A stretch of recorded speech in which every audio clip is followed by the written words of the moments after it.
এই দেখুন, একটা ছোট কাঁঠাল একটা বড় কাঁঠাল, এ একদিনে বেশি আবার দুদিনে কম, কি করব? হ্যাঁ, বাস ফাইনাল।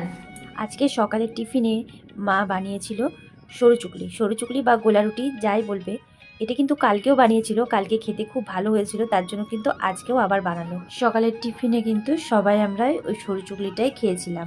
ছেলে তো স্কুলে যাবে, তার জন্য কিন্তু রেডি হয়ে গেছে, আর আমি ওকে খাবারটা খাইয়ে দিলাম। যেদিন আমি একটু ব্যস্ত থাকি সেদিন কিন্তু ছেলেকে খাবারটা দিয়ে দিই, নিজে নিজে খেয়ে নেয়। আর যেদিন আমি ফাঁকা থাকি সেদিন কিন্তু আমি ওকে খাবারটা খাইয়ে দিই। ছেলে মেয়ে যখন বড় হয়ে যাবে, চাইলেও কিন্তু আর সেই ছেলেবেলাটা আর ফিরে পাওয়া যাবে না। তো এখন হয়তো আমরা ছেলেকে হয়তো কোনো সময় খাওয়াতে একটু বিরক্ত হই, চান করাতে বিরক্ত হই, কিন্তু যখন বড় হয়ে যাবে তখন কিন্তু এইগুলোই আমরা মিস করব। সন্তান যখন ছোট থাকে তখন কিন্তু সব থেকে বেশি মায়ের কাছেই আসে, আর সব সময় কিন্তু মায়ের পেছন পেছন বেড়ায়। কিন্তু সেইটা সব সময় আমাদের ভালো লাগে না, বিরক্ত লাগে। কিন্তু বড় হলে তার উল্টোটা হয়। বড় হলে তখন কিন্তু সন্তানরা আর মায়ের পেছন পেছন ঘোরে না, তখন তারা নিজেই নিজের মতো থাকে, আর তখন তারা স্বাধীন হয়ে যায়। আর তখন কিন্তু মায়েরাই মিস করে এই ছেলেবেলাটা, যে কেন সেই ছোটোবেলাকার মতো সন্তানরা সবসময় মা মা করে না। তার জন্য ছেলেবেলাটা সবসময় তাদের সঙ্গে ছেলেবেলার মতনই কাটাও, কারণ ছেলে তো বড় হয়ে যাবে, এই দিনটাও কিন্তু আর ফিরে পাওয়া যাবে না।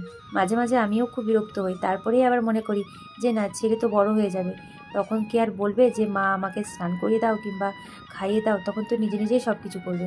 তার জন্য কিন্তু আবার করে দিই সব। মা তো সকালে টিফিনটা বানাচ্ছিল, তার জন্য আমি সবজিগুলো কেটে নিলাম, আজকে কী কী রান্না হবে তার আগে মায়ের সঙ্গে সব জেনে নিলাম, তারপরে সেগুলোই কিন্তু কেটে নিলাম। আর বর তো বাজার থেকে মাছ নিয়ে এসছে, চিংড়ি মাছ, ওই এঁচোড় দিয়ে রান্না হবে বলে। তো এঁচোড়টাও কেটে নেব। এর আগের দিনকার ভিডিওতে তোমরা বলেছিলে যে এঁচোড় কাটার আগে হাতে একটু তেল মাখিয়ে নেবে, তাহলে কিন্তু আর হাতে আঠা লাগবে না। তার জন্যই আজকে আমি হাতে তেল মাখিয়ে তারপরে কিন্তু এঁচোড়টা কাটতে বসেছি। আর ততক্ষণে তো মায়ের সরু চুকলি ভাজা হয়ে গিয়েছিল, তো মাকে বলেছিলাম মাছগুলো বেছে দিতে, কারণ ছোট মাছ আমার কাটতে খুবই বিরক্ত লাগে। যে কোনো ছোট কিছুই আমার বিরক্ত লাগে, ছোট মাছ হোক কিংবা ছোট আলু, ছোট পেঁয়াজ, সব কিছু কিন্তু কাটতে আমার খুব বিরক্ত লাগে। তার জন্য মাকে বললাম যে মাছগুলো আপনি কেটে দেন। তো মা ওদিকে মাছ বেছে দিচ্ছিল, আর আমি এদিকে সবজিগুলো সব কেটে কুটে নিলাম।